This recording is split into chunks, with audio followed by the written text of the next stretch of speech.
Perkembangan terbaru dari penemuan 7 jenazah di Kali Bekasi, Jawa Barat kita tanyakan langsung kepada jurnalis Kompas TV, Malaika Kridaman di Jati Asih, Bekasi. Malaika, apakah penyisiran Kali Bekasi untuk mencari ada atau tidaknya kemungkinan korban lain ini masih dilakukan?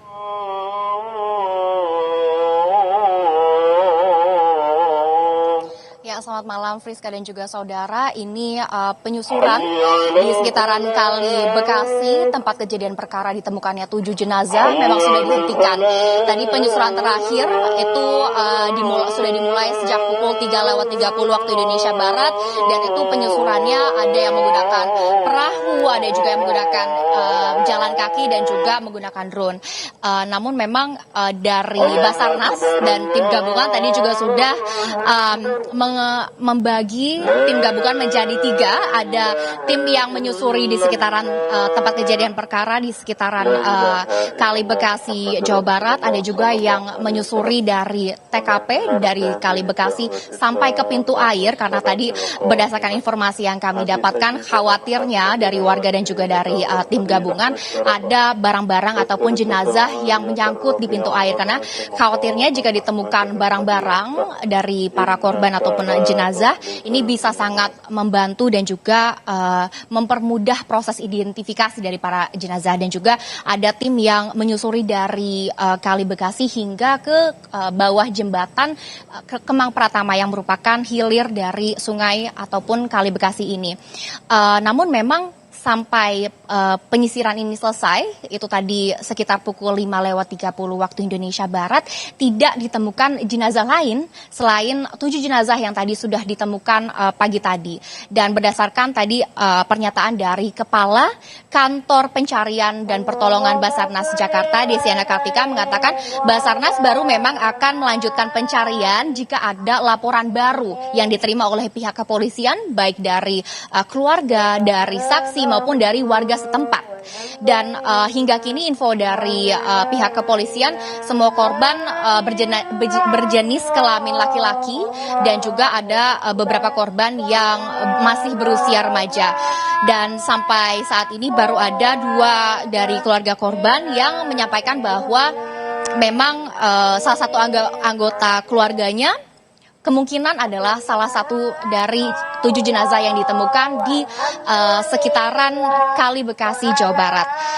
Polisi juga terus menghimbau keluarga korban untuk menghubungi posko di Polres Metro Bekasi Kota ataupun posko di RS Polri Kramat Jati jika merasa ada keluarganya yang belum pulang dan juga merasa kerabatnya belum ditemukan di kasus ini. Friska. Nanti akan dicari kembali jika ada laporan terhadap korban, dan sampai saat ini juga antemortem dan postmortem masih dicocokkan di Rumah Sakit Polri. Terima kasih Malaika Kridaman atas laporan Anda. Berikutnya kita juga sudah terhubung dengan penasihat ahli Kapolri Irjen Purnawirawan Arianto Sutadi. Selamat malam Pak Arianto. Selamat malam pemirsa. Terima kasih sudah hadir Pak Arianto. Bicara soal penyebabnya sampai sekarang kan masih diselidiki.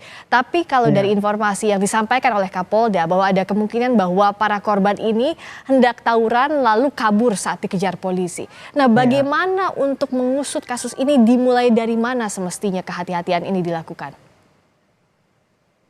Kasus ini sebetulnya simpel ya. Cuma dahsyat karena korbannya besar. Ya, temuan 7 orang mayat sekaligus. Pasti kemudian menimbulkan tanda tanya, kok sebesar itu dan mendadak itu, kenapa sebabnya? Kira-kira kan begitu ya. Langkah pertama yang harus untuk penyelidikan atau penyidikan polisi ini adalah mencari kesaksian kejadian itu sendiri.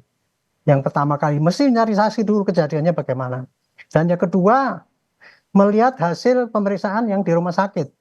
Itu korban-korban itu nanti siapa, diidentifikasi supaya bisa menghubungi keluarganya dan kita bisa minta kesaksian sebelum kejadian itu. Di samping itu dari rumah sakit juga kita harapkan ada hasil otopsi ataupun visum yang menyatakan kira-kira 7 korban ini meninggalnya kenapa. Nah, kita dalam posisi sekarang ini sudah lumayan ya, karena dari ekspos Kapolda tadi itu ternyata ada saksi yang masih hidup yang terjun ke sungai itu. Nah, ini merupakan saksi kunci yang menurut hemat saya langsung cepat digali betul-betul apa keterangannya dan untuk dijelaskan kepada masyarakat luas sehingga masyarakat tidak bertanya-tanya dan tidak masing-masing mengajukan teori-teori perkiraan begini, dugaannya ada begini dan sebagainya.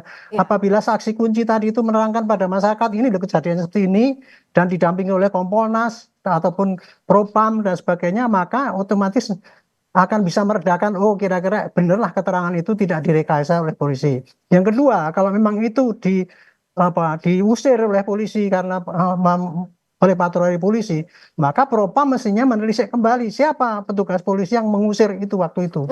Sampai sekarang saya tidak tahu apakah sudah diperiksa atau belum, tapi mudah-mudahan cepat bisa diperiksa dan petugas yang dia mengadakan pengusiran itu ngomong lagi di depan media, ini loh begini ceritanya gitu. Ya. Sehingga dengan sangat cepat publik mendapatkan konsumsi informasi yang sangat diabarkan oleh publik, sehingga masing-masing pengamat ataupun orang yang seperti saya ini cuman berandai-andai kurang lebih begini begini kan menimbulkan pertanyaan banyak untuk polisi. Nah, jadi artinya kan kalau ada saksi kunci tadi seperti Pak Arianto bilang, ini harusnya bisa lebih cepat untuk diungkapnya karena ada korban selamat yang bersama-sama juga dengan 7 itu kan saksi jenazah yang ditemukan begitu ya. Nah, tapi di sisi lain tadi kita juga yang disoroti adalah ada polisi yang coba mengejar para korban ini yang diduga melakukan tawuran. Nah, saya mau tanya dulu Pak Arianto, sebenarnya SOP-nya jikalau misalnya ingin mengejar terduga pelaku tawuran itu seperti apa sih untuk pengejarannya itu SOP-nya? SOP-nya pastinya begini, didapat informasi ya bahwa mungkin informasi akan terjadi tawuran. Nomor satu mungkin gitu, atau informasinya hanya berupa, Pak ini di jembatan ini banyak orang kumpul-kumpul, apalagi diantaranya ada yang bawa senjata, maka otomatis patroli polisi itu secara emergensi ya itu, karena patroli polisi itu ada dua ya, patroli rutin dan patroli emergensi. Kalau itu mesti pas patroli emergensi mendatangi ke tempat TKP itu, kurang lebih apa yang terjadi, ancaman apa yang terjadi. Nah, tapi ketika ini kelihatannya ya kasusnya yang terjadi, begitu polisi datang ke tempat situ, yang berkumpul di situ udah ketakutan dan bubar lari gitu. Tadi saya dengar daripada Basarnas tadi bahwa mereka itu bukan terjun dari jembatan tapi terjun dari masuk ke hutan, kemudian banyak mau nyebrang ke kampung sebelah, tapi diantaranya ada yang meninggal dan ada yang selamat diantara 7 orang itu. Jadi kira-kira begitu. SOP-nya adalah patroli emergensi apabila ada gangguan yang mendadak otomatis akan mendatangi ke TKP. Mengecek apa yang terjadi. Tapi kemarin itu belum sampai ditanyakan, mungkin mereka takut lari sehingga kalang kabut dan bahkan sampai berusaha menyeberang walaupun mereka tidak bisa menyeberang dan akhirnya meninggal itulah. Oke. Itulah kira-kira. Kalau yang jadi pertanyaan sekarang juga banyak muncul kan adalah apakah ada kelalaian petugas atau tidak, misalnya ada pelanggaran SOP atau tidak. Untuk petugas yang melakukan tadi patroli itu juga harus ditanya seperti apa yang sudah dilakukan, termasuk dicocokkan dengan saksi yang hidup ya Pak ya? Betul. Jadi kalau seperti ini ya karena ada orang meninggal gitu ya. Biasanya kan meninggal itu kan bukan karena kejadiannya tapi karena tindakan polisi juga. Itu yang sering diramaikan sekarang oleh publik sekarang ini. Kalau ada orang meninggal pasti kemudian dilihat apakah polisinya salah prosedur apa tidak. Dan itu memang wajib dari para polisi untuk mengecek kembali siapa yang melakukan tugas patroli kemarin, ditanya satu-satu apa yang dilihat, apa yang dikerjakan. Dan kemudian itu disampaikan kepada masyarakat, ini loh petugas itu ngomongnya begini. Jadi kesimpulan kami dia tidak salah prosedur atau kesimpulan kami dia ada melanggar prosedur begini gitu. Jadi saya kira ini Propam harus segera, Pak Kapolda kan sudah perintahkan, Propam segera meriksa siapa petugas ya, apakah ada kesalahan teknis atau ada tindakan yang agresif dan sebagainya, barulah itu bisa ditentukan apakah itu melanggar SOP atau tidak. Apalagi kalau misalnya Pak Arianto mungkin bisa menggambarkan, jikalau patroli kondisinya emergensi, misalnya ada laporan sekelompok orang kumpul di satu tempat diduga membawa senjata tajam. Nah itu seperti apa yang dilakukan? Baik itu petugas untuk menjaga warga misalnya agar tidak terkena akses misalnya takut ada tawuran atau sebagainya atau ancaman keamanan, dan bagaimana pula juga agar polisi tetap hati-hati dalam melakukan patroli itu Pak? Taunya polisi ya bisa mendeteksi bahwa kemungkinan ada tawuran itu bisa terjadi apabila mungkin ya ada laporan pendahuluan, mungkin ada rakyat yang lapor misalkan yang tahu ada rencana, atau laporan itu hanya mengatakan Pak ini di sini banyak orang kumpul-kumpul mabuk-mabukan atau apa dan sebagainya.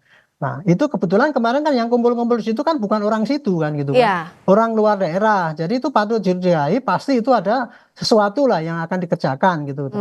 Nah, kebiasaannya apabila kumpul-kumpul itu di antara ada yang membawa senjata tajam, bisa diperkirakan bahwa itu pasti nanti perkumpulan untuk melakukan tindakan yang akan menggunakan senjata tajam itu. Maka patroli polisi harus segera mendatangi dan mengecek kejadian apa yang terjadi gitu. Tapi kemarin itu yang terjadi kan belum sempat ditanyakan apa dan sebagainya, mereka lari ke arah kampung kemudian nyebrang dan itulah yang terjadi, hilang. Cuman sayangnya sampai sekarang begitu ada penemuan ini 7 orang ini, mestinya petugas patroli yang tadi malam itu patroli yang mungkin ada yang melakukan patroli Ya. mengusir itu, mestinya dia melapor kepada pimpinannya. Ya Oh. Pak, semalam kami melakukan begini di sana ada ini, tapi kemudian kami bubarkan. Nah, setelah itu kami pergi, tahunya pagi-pagi ada orang meninggal gitu. Mestinya nggak usah takut tempat petugas itu yang melakukan itu karena dia tidak melanggar SOP-nya kok gitu. Oke, jadi kalau toh tidak melanggar SOP atau bahkan tidak sempat menanya tapi sudah keburu kabur targetnya, semestinya polisi yang melakukan patroli itu melapor. Tapi kalaupun tidak melapor, penyidik wajib untuk memanggil, begitu Pak Arianto? Enggak, prosedurnya ya. Setiap petugas yang habis melaksanakan tugas pasti melaporkan hasil penugasannya. Oke. Apakah laporannya tulisan atau tertulis gitulah. Nah, ini saya nggak tahu ya apakah mereka sudah lisan atau tertulis. Hanya sayangnya juga sampai pagi ada orang meninggal itu kok polisi pimpinan daripada Polres setempat Tidak ada belum yang menerima, belum klarifikasi bahwa oh ya memang tadi malam ada patroli saya mengatakan begini-begini. Kalau gitu kan enak kan, jadi kan nggak tanda tanya ini salah atau enggak gitu. Kira-kira itu jadi. Dan yang jelas juga dalam pengungkapan ini harus transparan sesuai janji Polri tadi ya Pak Arianto ya? Saya sudah mengingatkan dan Kapolres berjanji Pak kami akan transparan. Ya. Saya hanya menegaskan kalau yang namanya transparan itu artinya polisi harus memberikan penjelasan kepada rakyat, terutama apa yang ingin diketahui oleh masyarakat itu dijawab. Jangan nanti penyidikan selesai penyidikan baru akan dijelaskan, itu keliru besar untuk saat ini karena itu merugikan polisi. Jadi sekarang polisi harus mengatakan bahwa ini loh yang terjadi, kita sudah meriksa ini, syukur-syukur orang yang diperiksa itu suruh ngomong sendiri di depan publik. Iya. Entah seperti saksi itu tadi, suruh ngomong sendiri di depan publik bahwa ini gini ceritanya kejadian gini, seperti media menanyakan para saksi yang cuma tahu sepotong-sepotong itu. Nah ini kan saksi kunci polisi yang tahu. Mestinya polisi yang mempublikasi sehingga rakyat bisa tentram gitu. Ya, harus dipublikasikan jelas terang benderang agar tidak ada pertanyaan lagi dari publik. Baik, terima kasih Pak Arianto, Irjen Purnawirawan Arianto Stutadi, penasihat ahli Kapolri. Terima kasih Bapak.